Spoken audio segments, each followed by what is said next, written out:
To process the job, in order to trace the lens, we need to create a 180 reference mark on the frame, which is done in this manner. Now this shows you the line that is we're going to use as reference. For the purpose of this video and demonstration, we're going to have two lenses cut, one polycarbonate into a semi-rimless and one plastic into a full frame. We are going to start by tracing the semi-rimless first. For that purpose, we can assign either a number for the job or we can just trace the next job onwards. So we can use the current number and essentially go into our tracing and press the camera button, which allows us to trace the job. We place the lens upside down, the right lens, line up the 180 reference mark we have. The machine picks up the shape of the lens. Also, because it's upside down, it picks up the curvature of the lens, so it knows how to finish the lens. It's actually quite a smart way of doing things. Once that's done and we see the green line, okay, that we just press the save button and it's saved. Past that, we have to measure our DBL. And as we see, this is 18. We will press 18 and we press enter, and this concludes our tracing phase. Next, we have to go into our blocking phase. This is the icon that does that. To do that, we first enter our PD. In this case, we will put down, let's say, a PD of 29. If we need to make an OC height, we can place that here as well. We'll put an OC height of, let's say, 25. Okay, and once we have that, we press the lens that we are blocking, and this light down here comes activated with this screen here. We place our lens underneath, align the 3 dots from the lensometer, and once we have that, we place our block into the blocker, and this is a manual blocker. And this concludes the blocking phase. Next, we go into our edging phase, which is this icon over here. We choose the type of bevel we want. Okay, so right now, default is set with a bevel. We need to switch it to a groove. Now you can have two settings, auto, or you can have it set at different ranges that you want, or you can put it in manual, which is the hand signal, and the machine traces, feels the edge of the lens. You can place the bevel manually, but I find that the auto bevel on this machine is quite good, so you don't need to do that. So if you can just set it on auto, you'll be fine. You put your safety bevel on the back. I like to have a little bit heavier, in the front a little bit less. Polishing is on automatically unless you want to turn it off. Okay, there is different modes in terms of how fast the lens is processed. If you have a very slippery lens, you can put it on the champagne glass, or the very, very slippery lenses, you can put it on this mode. There is also adjustments here and here for the depth of the bevel and also the width of the bevel, which you can manipulate manually. Make sure to put your proper material in, because the default material is always CR39. So we put it on poly. Now we are set for our setup. We put our lens into the machine, and once the lens is in, you have to close the lid or the machine will not engage. This is a safety feature. So once that's done, we put the start button,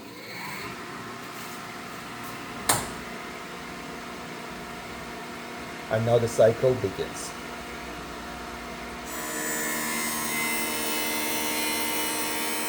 This is the longest cycle you will ever have because it's poly, involves polish, has grooving, it has safety bevel. So this is a fully loaded cycle. So essentially it's the longest cycle you could possibly have on the machine.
Keep in mind, this machine is an all materials machine. It does Trivex, poly, CR39, as well as glass. In this market, it's tough to find the machines that do glass, but it has all the wheels needed for do all kinds of lenses.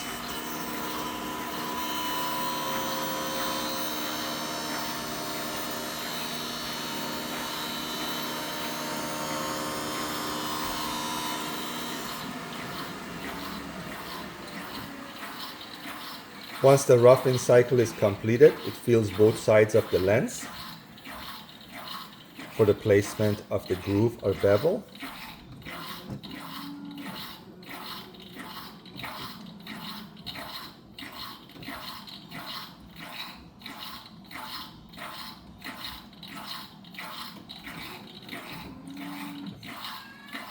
The slurping sound you're hearing is the pump underneath because it's doesn't have enough water in it, so it's not the machine.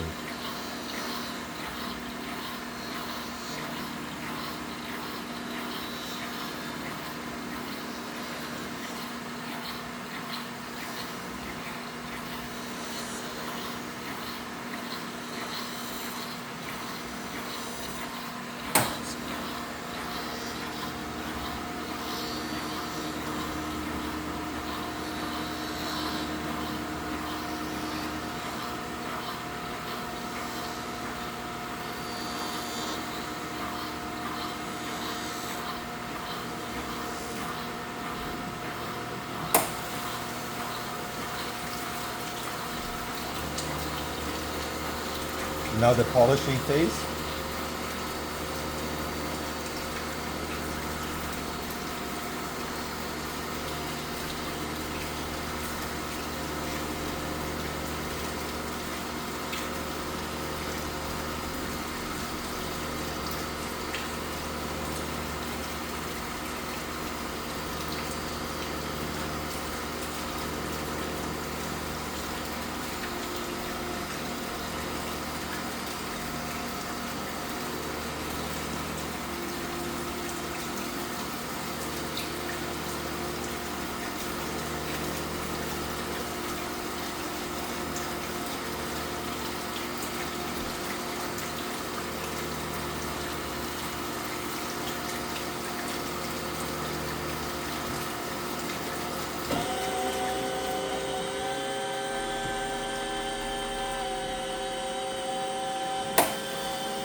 Finally grooving the lens.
This is a cleanup phase to get rid of as much debris in the groove as possible.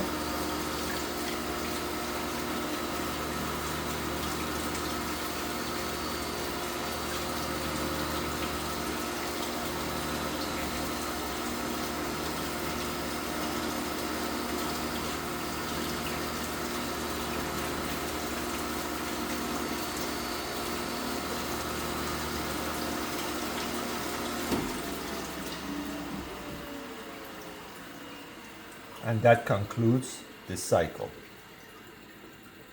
Okay.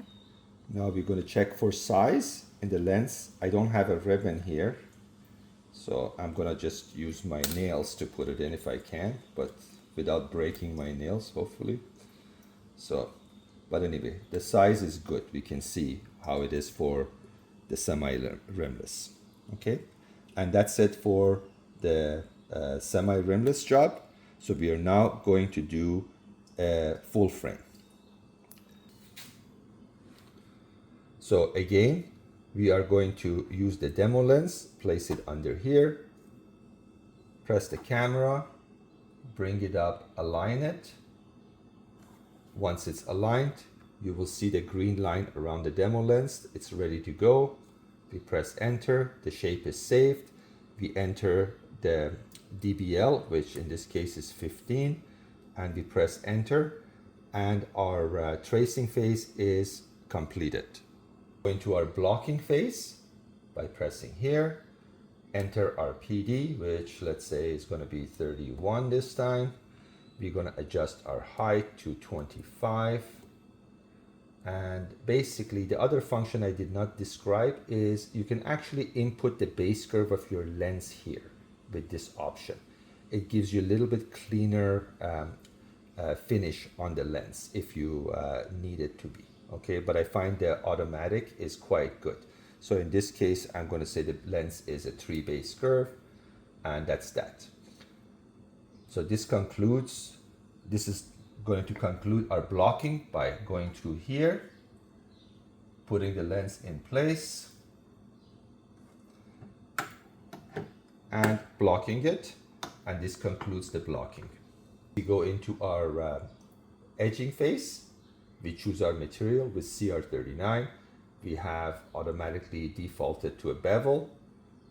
For CR39, you do not need to do a front safety bevel, essentially, and we put our lens in, and you can either close the clamp manually, or you can just close this and just press the start button and it goes.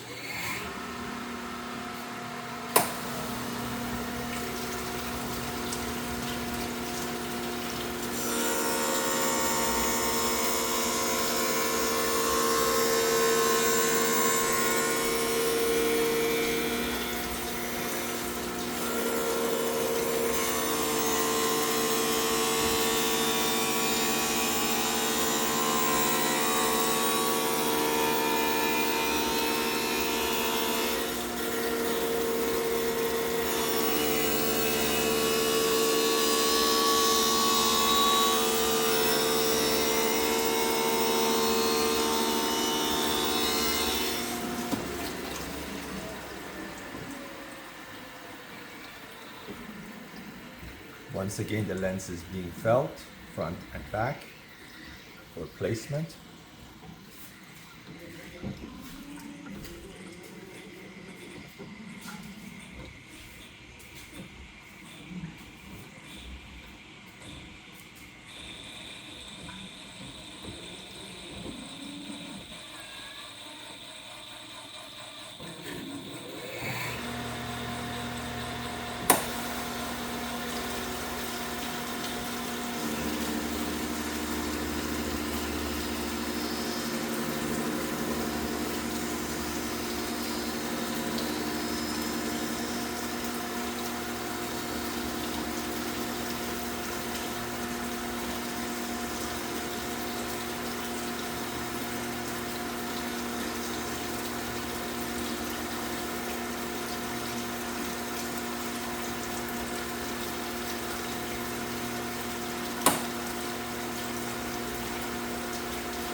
We'll retrieve our lens now.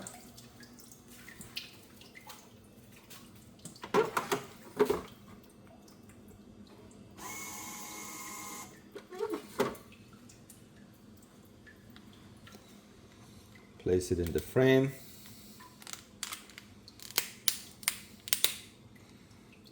It's probably 1/10 large. We can always take the size down 1/10. So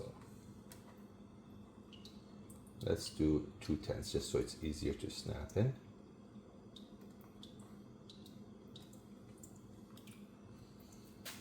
You can always set the sizes to your preference.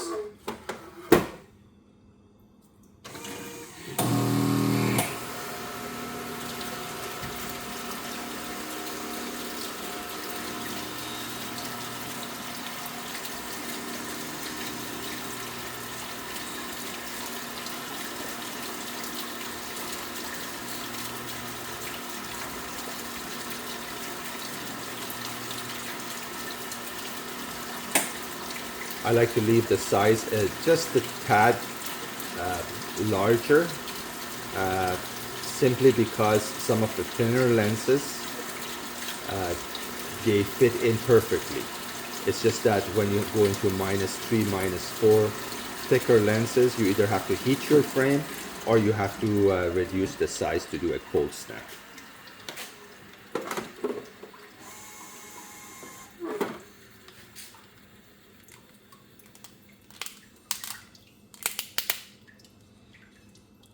And your lens is in. Okay, as you see, the finish is quite nicely right to the front of the lens.